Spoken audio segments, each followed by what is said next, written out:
Welcome to your mobility snack. And this mobility snack, what we're going to do is we're going to focus on knee mobility training.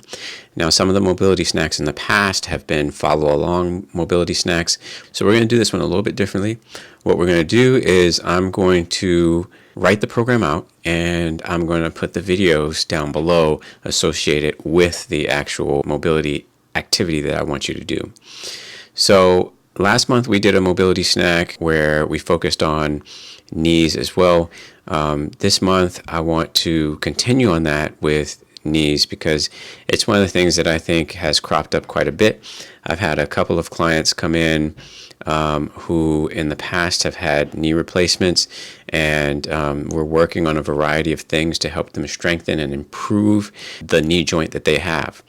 I think that it's important that we understand different bodies require different things. And I think one of the things that people don't fully grasp about mobility training is that mobility training is a highly specific and highly independent thing.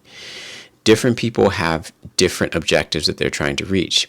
Different people have different constraints that they're trying to overcome. The difference between someone who has a normal human knee versus someone who has a knee replacement is that the knee replacement now has constraints.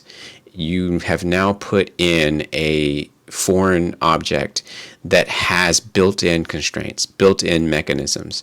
And so you're never going to quite have the knee that you had before. You're always going to be limited by the mechanical device that is now installed in the knee. So this is one of the reasons why I kind of stress to people, like, try your best to improve the health of your joints over time, to improve your capability and capacity for movement, because once you get to the stage where you actually need a replacement, then that's like no turning back. You're now not going to ever have the knee that you once had before.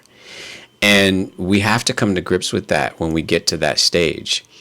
The hope is to never reach that stage. But if you happen to reach that stage, just know that whatever you do post that operation or post that surgery is going to be limited by the device that's been put in.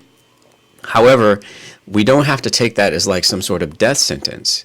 The people that have come to me are still very active. The people, one is a rower and one is like a highly active 60-year-old.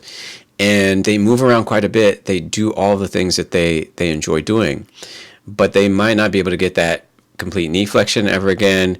And they definitely don't have the rotation that a normal knee or a normal tibia would have. And that's by design. That's just by design. That's the way it works on the medical side. And I think that the biggest thing that we should try to understand is we should optimize what we have.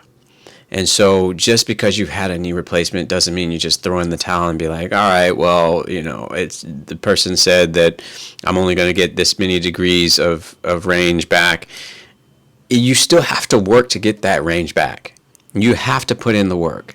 And if you want to actually enjoy the fullest potential of that replacement, then you should still continue to work to try and get the degrees that the device is capable of. And so you should also continue to try and build strength around that joint and around the neighboring joints in order to optimize your ability to move and play and do all the things that you enjoy.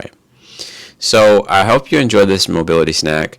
It is definitely a simple one. It's an easy one to follow along with. You can kind of integrate it into your training wherever you see fit. And I'll talk to you all next time.